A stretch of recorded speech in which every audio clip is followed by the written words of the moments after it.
some of the advantages of being the dual threat CEO is that you can maybe understand deals better, you can get in deals better. Like, how else does like being a CEO help you be a better investor?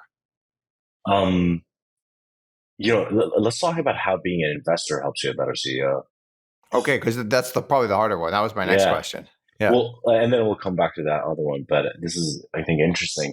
When I started getting investor updates, oh my God. I'm like, I look at these updates. I'm like, did I write that way? And I went back and and looked at, I'm like, it's just rambling. Just first time founders will just like send like blog posts to investors.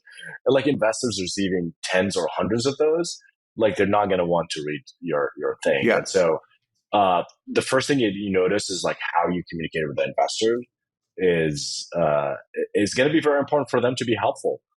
So if you have some kind of graph or something traction at the top and some kind of ask, they're going to like, okay, I understand that what's happening with the business. Okay, I can help with this, right? That's all you need from at least angel investors, board members, whatever. You can treat them differently.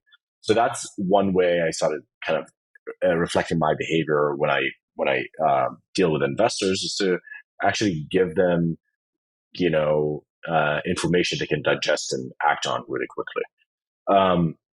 The other thing is you can sort of you have your finger to the wind, and you can sort of understand where the wind is blowing with regards to the market and investor sentiment. It'll help you raise rounds and close rounds and all of that, because you're kind of plugged into the investor psychology, as it were. And people just are talking all the time. You can feel what they're bearish or bullish on, and that's very helpful.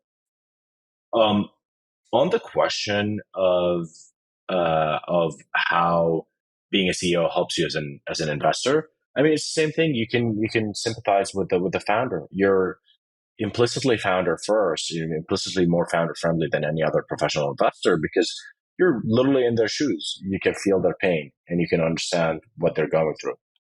And you're currently, it's different. A lot of professional investors used to be a founder. Yeah. And they can still sympathize. But it's different than when you're actually currently going through it. Right. Exactly. It's totally different, because, maybe the first year or two after you stop being a founder, you kind of remember that, but at some point you're going to forget the kind of day-to-day ups and downs and the emotional state of a founder.